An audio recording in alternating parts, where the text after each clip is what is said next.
Hi, this is Corey again with another deck profile, this time with black. So my name again is Corey, or Mustang of BattleCore. I'm the tournament organizer. And this time in the tournament, I went 4-1 in the HGaming qualifiers. And I'm going to give a small little breakdown on my decisions on why I picked certain cards in my deck and how well I did against other colors is all based on my decisions I put within the deck. Now, it is not perfect, but I will say for the colors I had to play against, what were out there, it did really well, especially since I came in, the top 4, where the other 3 combatants all played, or all topped with blue, which is first, second, and third. So I'm going to make sure this video is not lengthy like my last one, but still I'm going to give you a decent breakdown on everything that I've put in within the deck. So I'm going to jump right into it, so I end up burning like 30-40 minutes. All right, so first off with the Digitama, I play 4 Capuremon and 1 Kankimon. Of course, the Capuremon is self-explanatory. Digimon has rebuild against 1,000. There's, to me personally, no better Digitama right now than Capuremon. So that's just, that staple. Plus, that allows you to hit over decent numbers, because majority of everyone's Digimons right now are sitting at 12k base. So you want to be able to get things off the board if you absolutely have to, especially when you have Craniumon or the Rackludramon, or so on and so forth. And Kankimon, of course, in this deck I do play level 7s, which is Alterez and Ragnarlord. And the moment you go into them, you need that extra memory to either memory deny your opponent or to extend your plays. That one extra memory can make a difference. Moving on from the Digitamas, we're going into the rookies. So with this, I play 2 Commandramons. The reason being is not just for the memory choking, but to increase my my rookie count up just a little bit more. Without these, I would be playing 12. 12 is okay, but 14 to 16 is a safe margin. But not only that, he allows me to deal a little bit more of a aggressive side if I need to put something cheaper out there to start swinging on my opponent and still keep my turn, especially when some opponents will put you at 1, maybe 2 memory. So this allows you to use that aggressive 2 cost 3 DP to either swing on someone else's rookies that they're put out there, like Rookie Rush, or going into someone's security and he hits off and it pings off one of those weak rookies, like another Toy Agumon or Ludamon, which I'll get into a little bit. Next is Gatsumon, 4 Gatsumon. He is a blocker. The reason why within this deck I try to make sure the blockers stay at a decent number is because we don't have draw, we don't have decent control, because the De-Digivolves in our object cards are actually kind of poop right now. Hopefully down the line we'll get some more support with that. But for right now, our control, in quotation marks, is our ability to sustain ourselves on the battlefield, and not only that, to draw out the game until we're able to get up a decent sized board. So the Gatsumons, even though they are just 3 DP blockers, they allow you to block those attacks that would rather you wouldn't be able to if you had maybe 4 Commandramon. So the more blockers you have out there, especially with your tamer Tai Kamiya, there'll be 4 DP, so they can hold their own against Rookie Rush. So the longer a black deck stays alive, the more threatening they become.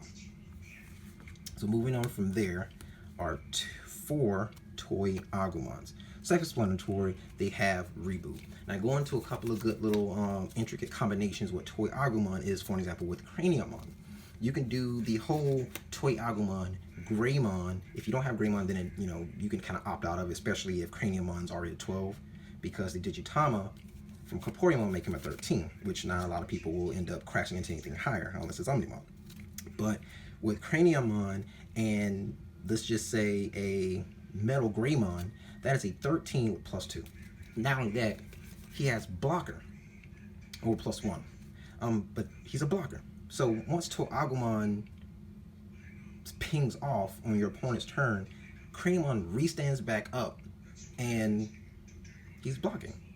That allows you to have your aggression and your defense, and that was one of the most key plays that actually kept me alive. And not only that, it allowed me to be aggressive. The whole reboot with Craniamon, especially since Craniamon cannot be removed that easily outside of, you know, bouncing, de-digivolving, so on and so forth. He cannot be destroyed. No other blocker can, as long as he's on the board. So that is one of the reasons with Toy Agumon. It gives the entire board reboot, so your opponent can't swing on them. You can be a little bit more aggressive with your blockers, and so on and so forth. And you can also use the Toy Agumon with something like Andromon and put the Greymon under them. So that way Andromon, who's a blocker, can swing in, since he doesn't have that negative blocker trait. Swing in for 7, it doesn't even matter. He'll hit for jamming, you end your turn, Andromon is blocking again. With Taikamiya, he's a 8k blocker, and majority of the time, the opponent's way of getting that off the board has to be a very high DP ultimate and or Omega. Other than that, Andromon's not leaving anywhere anytime soon. Moving on, I play 4 Ludomon. With this, it allows you to get to some of your key pieces, which I'll get into later.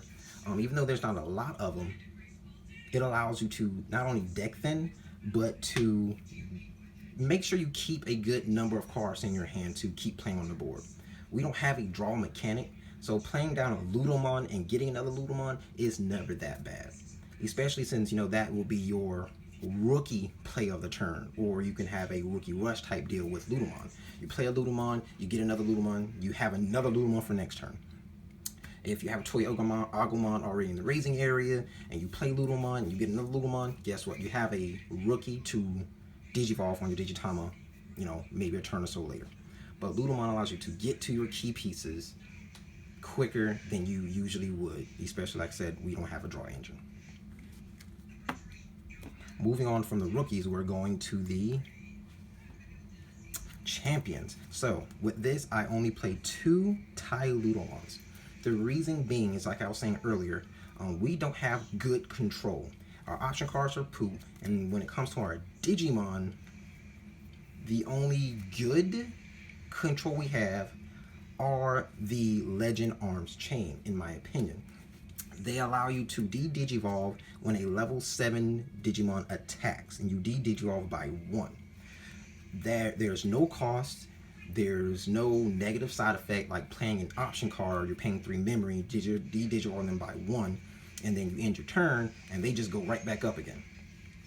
So with this, it allows you to be aggressive because your level 7 is attacking, and you're able to de-digivolve their Digimon down. And if you got 2 Ludomons, which is Tai Ludomon and Raiji Ludomon, that's 2 targets or the same target. It's up to you, it's your choice. But this allows you to have that little bit, just that little bit of control within your deck. If you get Tai Ludomon or Raiji Ludomon, it is always a plus. If you don't get it, then it's no fret. You still stick to the same plan with black, which is to sustain yourself, keep damage to a minimum, and once you get your opponent, you know, on the back foot, or you start having ground, you become aggressive. And with that, it's hard for them to get you off the board. Moving on to the next one are only three Greymon. At first I did run 4, but I took 1 out for the Tai Ludomon because besides the jamming skill, you technically won't be using it all the time. You're not always guaranteed to have the Toy Agumon. You're not always guaranteed to have a reboot Digimon. But when the times that you do have it, he is there. Some of your ultimates, such as Metal Greymon, does have it. Some of your Megas do have it, but of course, it's not always guaranteed. But having Greymon at 3 is not too much having him at 4, and it's not too little having him at 2. 3 is just right. So you will always, majority of the time, have him. When you need to make those nice, intricate combinations and plays, he is there.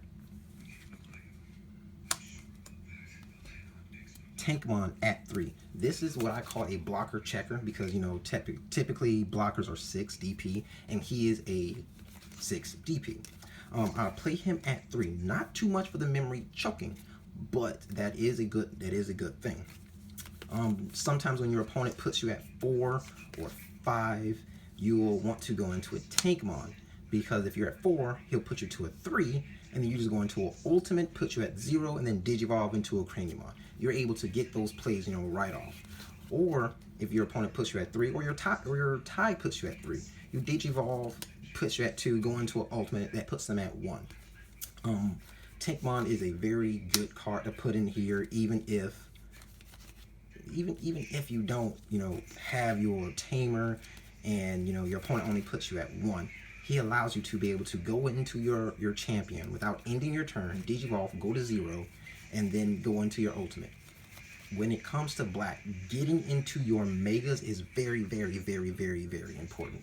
Like I said, we don't have recursion skills, we don't have memory gaining abilities, no control to keep them from pressuring us too much drawing. So being able to get into your ultimate and your mega as quickly as possible is the key.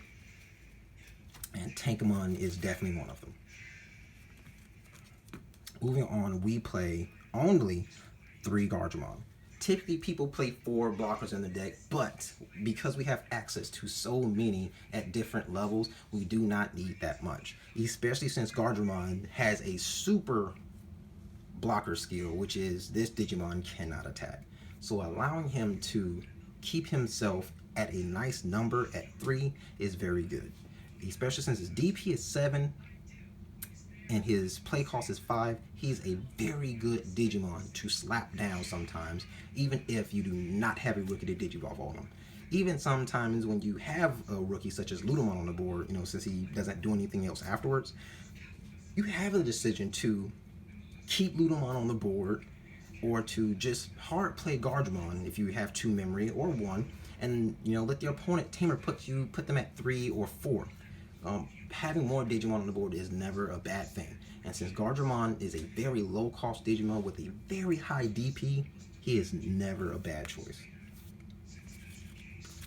Moving on from the champions, we're going into the ultimates. This right here, I think I messed around so much with it, but I have a set number for myself, which this can be moved around to fit your playstyle. You can either have 4 Andromons and 4 of the other pick that you chose, but my choice is a little bit different.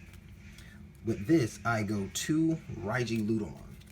Just like before when it came to the other Ludamon, Tai Ludamon, he's in there for control. But not only that, his play cost is 6. So if your opponent puts you at 3 or your tamer puts you at 3, hard playing him is not a bad choice. It immediately puts them at 3 as well, because of his cost going from my 3 to his 3 because he's a 6. But that is all you're giving them. You're not giving them 8, you're not giving them 7. That's a very safe number. And then when it goes back to your turn, you're able to Digivolve back on top of him with Craniumon or CresGarurumon. So he's a very good hard casting Digimon. 7 DP, so he's able to fight on his own. And of course, like I said, the inheritable skill to De-Digivolve is amazing. I play 2 Metal Greymons. So with playing him at 2, I saw this guy so much. I think I saw him every game, and that was awesome. With that being said, 2 was just enough. Now, if you want to ensure that you have him and to make sure you have that aggression, bumping him up to 3 and maybe lowering down maybe an Andromon or a Tai Ludamon is totally okay. He has a reboot skill, so it, of course, self-explanatory, it goes with the Greymon, and it really doesn't really go well with the Toy Agumon because he already has the reboot. But Digivolving him further into the Craniumon play I was talking about earlier makes him a threat to be reckoned with within the inheritable. So with him and Craniumon, that right there was like one of my favorite combinations within the tournament this weekend. Moving on, I play 4 Andromon. I was stating before, making sure you have a decent amount of blockers is the way to go. Not trying to sound like a broken record. We have no control. We have no draw. So sustain is the key. The longer you survive, the harder it is for us to get put back down. We become stronger the later the game gets. We're basically a scaling color. We scale hard. It may not seem like it, but we really do. And Andromon helps so much with that. And the difference between him, of course, and the other blockers is he doesn't have a negative. So putting him with the Greymon and the Toy Agumon, and if you really want to, really doesn't matter, but just in case you want to hit one of their Digimon that's on the board, the Kamporimon, Andromon becomes a very, very awesome card. And moving on into the exciting part, which I'm pretty sure everyone's waiting, the Megas. So I play, as much as I was talking about him, my favorite Royal Knight, 2 Craniumon. Now at first, when I first built the deck, I had him at 3 or 4. I think 4 the first time, and then it got reduced to 3. Then it got reduced to 4, and this is the reason why. I noticed that my love for Craniumon was just too high, but that he wasn't able to fight by himself within the meta. Not now. When the trial deck comes out and the next set comes out, you can probably do a little bit more with him. But for right now, just having him as a utility type Mega works well. And what I mean by that is, you shouldn't go into Craniumon if you don't have to. If you have some blockers out there, let them be out there, and you have to adjust when to play him based on what color you're playing. For an example, if you're playing against a color like, let's say yellow, me personally, I will go Crest. The reason being, when you Digivolve into Crest, you get another body out there, and if it's another level 5 or level 4, you're able to go ahead and start another chain. That allows the yellow player or the Shine Greymon player to decide, am I going to bust the CresGarurumon even though his job is done, or stop him from going into another Mega. That gives Shine players more options, especially early on in the game, because they can only tear down one pair at a time if the game is just starting out. They maybe only have two or three tamers, so when he comes out, he only has 12,000 damage to do damage to. You're either putting it on this, or you're putting it on the Ultimate or the Champion that just came out. But Craniumon is amazing, except for Splentor. He's a blocker, and no blockers on all turns can be deleted by card effects. So very, very awesome card to include in your deck. Moving on, I play 3 CresGarurumons. At first, I had him at 1, or actually I had him at 2, then I put him down to 1, and then he went back to 2. But he kept bouncing up and down because I'm a Garurumon player. I love Garurumon. But in the deck, in black, I was leaning more toward Craniumon. But let's go back into his usage. He has Reboot, so of course he can't get swung on, and other effects that says, rested units, this happens to him, he totally avoids them. But his on Digivolve skill, when you Digivolve, you reveal the top card of your deck based on the number of Digimon your opponent has. And you can play one black or red Digimon that's level 5 or less on the board without playing the memory cost. And of course, the rest goes to the bottom. He helped me so much against Shine players, and the reason being, like I was stating earlier, he gives them more options to destroy early on. You can only destroy so much with Shine. And unless they have more tamers out there, they're only popping 1. So they either wasted all on CresGarurumon, or they wasted all on the new guy. So that is one of his usages. And not only that, he's a Reboot. You put jamming under him. You give him the Metal Greymon. He has so much like board advantages that it's almost ridiculous. Moving on, 3 Briludramon. So at first he was just, I kept thinking him as a combo piece, but he became more than a combo piece. He actually became one of the front line attackers within the deck. Crazy enough, right? Because he's just a vanilla and with an inheritable skill. But check it. One thing that we cannot ignore is that this guy is a 12 DP body. We can't ignore that. He swings high. So when it comes to that, you also have to think of this. Unless they remove him off the board, He's a potential inheritable for any level 7 within black. That's right. Any potential. So that means they have to sit there, unless they can get rid of it, and look at BattleCore and wonder if he Alteresses me, or Ragnarlords me, or Millenniumons me, that Digimon now has blocker. And with Toy Agumon under them, that makes him even more a threat, because now you're able to swing or be aggressive with him, and you can just, you know, attack. So that is a thing. Alright, so moving on from the ultimates, the megas, we will be going into more megas. 2 Alteresses and 2 Ragnarlordramons. At first, I only had 3 to 4 Ragnarlordramons. And it was because black didn't have too much of aggression that was like a staple, or that was like a statement move. It was lacking so much. And just because I slapped Alteress in there did not mean it was a staple statement move enough. So what I ended up doing was building my deck around Ragnarlord at first. And of course, that dude was a threat to be reckoned with. Of course, you know, giving him blocker with BattleCore, he ended up having +1 security from his own skill, and then maybe from metal. He was very hard to get off the board, especially as a 14k body. Cheap to digivolve into is only 3, and if you have your tamer out there, is even more. BattleCore ends up reducing. It's just so much with this guy that makes him very versatile within the deck. But it was not enough.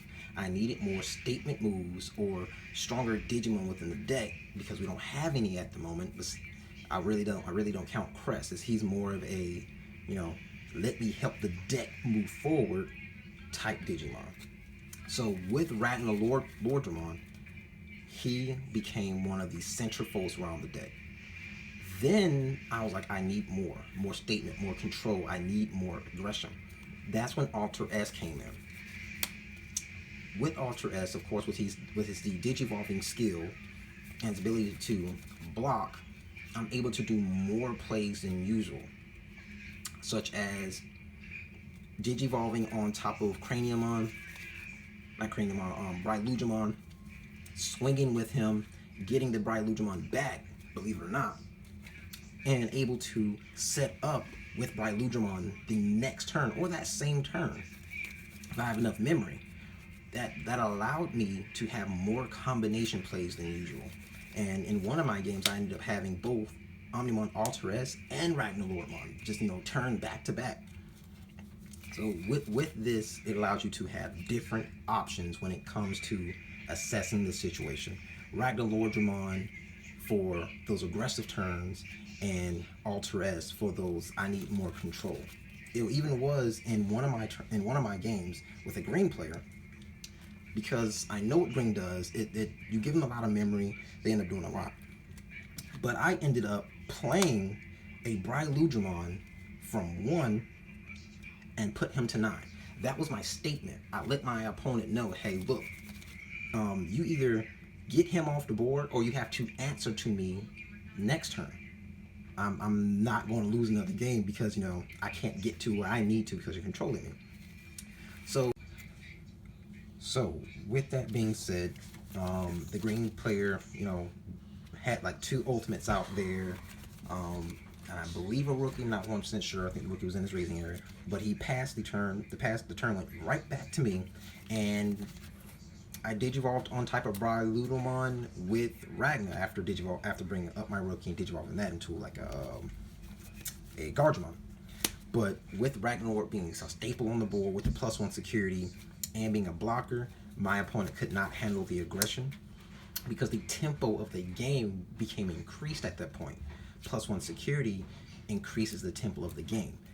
And if they can't keep up, catch up, or halt it, there's nothing they can do about it. Even though he had Ceresmon and so on and so forth, unless you get your tamer out there quick enough to make sure, you know, I don't memory choke you, Ragnarlordramon is going to do his job, and he does his job extremely well.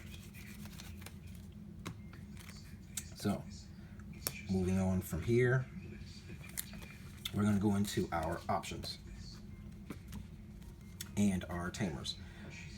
We're going to only play 2 ties. I noticed with the deck, outside of everyone else who wants to play 3 tamers or sometimes 4, I found myself not being so dependent on memory, because I'm not trying to rush into an Omnimon, or I'm not trying to rush into a, Shine Greymon.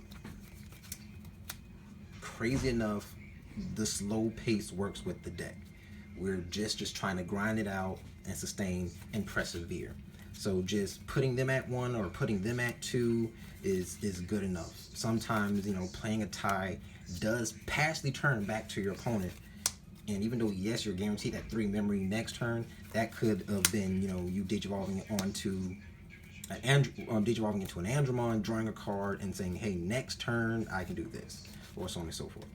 But he does help you with your blockers hitting magical numbers. I just didn't find myself being so dependent on my memory. That's not said for everyone. It's just my personal take. Maybe a skill thing. It may be just a way a person thinks of it. If you need that efficiency to make sure that you have 3 memory each turn so people don't deny you, by all means, bump it up. Just me personally, I thought just 2 was just enough. When I did play a player that, memory choked me to high heavens, then I'm just kind of like, okay, you know what, this is the end of it. Boom, tie commit, call it a day. But sometimes the situation that you put your opponents in, they end up giving you more because they want to change the tempo of the game. They want to try to hold you back, and denying you with memory is just not enough. Especially since your blockers are so potent, your megas are so potent, so they have to give more to take more away from you. So that is the reasons only for 2 of these. Then going down to my options, only 3 Breath of the Gods. So this right here was the breadwinner against a lot of players. It's not just Shine Greymon. It's a lot against against a lot of players. So you can, if you have enough memory, you can give your Craniumon, Breath of the Gods before the turn passes, so he can have Reboot, which triggers off the other skills, within the heritable Greymon, Metal Greymon, so on and so forth. But not only that, it allows you to play against the Shine Greymons. And what I end up doing, not just in this tournament, but the week of preparation, I played against some Shine Greymons, and giving Breath of the Gods to an ultimate, then digivolve into a mega, knowing that the person can digivolve into a Shine next turn, completely halts them up. They just go like, if I digivolve into a Shine, I'm not going to get anything, or I'm not going to get all my benefits. Because even if you have a rookie out there, they're like, dang, I got 3 tamers. Do I really want to do this? So they'll hold them up a turn. Then what you end up doing is, when it comes back to you, you just let them have it. You digivolve into a Ragnarlord, and if you got some Ludomon inheritables in, you digivolve them. Or if you got Alterez, you let that person have it. And if you end up getting into a second Breath of the Gods, like I did on one of them, you just give another Breath of the Gods to the guy and say, hey, look, what's good? And ram into the security. They're going to be so held up from not using their Shine, it's going to basically just hold them up in the game. And this thing in the security, which your opponent Digimons cannot attack players that turn, is beautiful. Now, granted, you do have to make sure you block accordingly, because if you end up blocking and then they hit that last hit, and then this pops up, you're like, dang, I could have just let them hit. So make sure to count how many Digimon they have over there that can attack, and block and not block accordingly. So with that, that is about it. The last remarks I want to say about the deck is that the deck is not personally based around Crest. It's not personally based around Craniumon. It's based around a certain playstyle. Perseverance is the key when it comes to black, in my opinion. The longer you sustain yourself, the longer you persevere through all the damage, the skills that they have, the stronger you become. Your blockers are very important in this game. 5 hits to the security, of course, everyone knows. You're in that damage zone. You're in that threat zone. At that point, you have to block everything. Within black, your blockers are technically living security. Think of it that way. They're living security. So with that being said, this is my black deck. No name for it. It's just a black deck.